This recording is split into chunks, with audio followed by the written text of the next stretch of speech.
The old post office.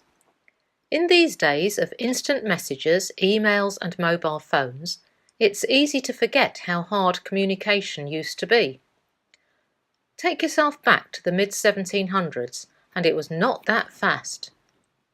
A mail coach came from London 3 times a week, stopping at postal controlling towns along the way.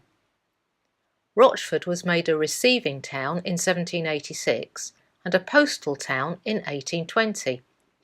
This demonstrates its importance as a central location and a hub in the area. The Rochford postmaster had to ride to Brentwood, which was the closest controlling town, to collect the post. Of course, travelling in those days was by horse, so it was a round trip of about 40 miles, taking the mail along country lanes and hopefully avoiding the highwaymen. Once back at Rochford, the mail had to be sorted and then delivered, but there was no postman pat van for our early posties. By 1802, the mail coach ran 6 times per week, and in the 1840s, the mail coach was replaced by the Eastern Counties Railway, although a mail cart was still used to bring the mail by road from Ingatstone to Rochford. After sorting, important packages were delivered by horse rider, but most post was walked to the local villages. Foot messengers would walk about 20 miles per day, delivering to local villages such as Southend and Wakering.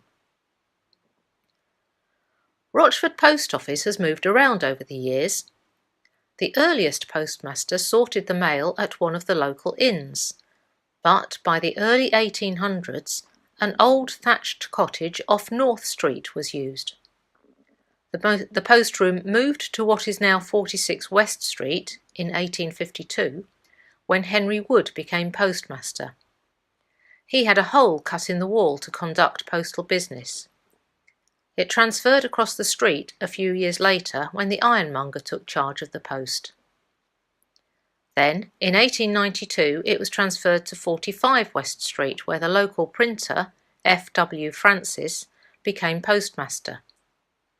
Maybe you can still spot the different brickwork, where the posting box was removed from the wall.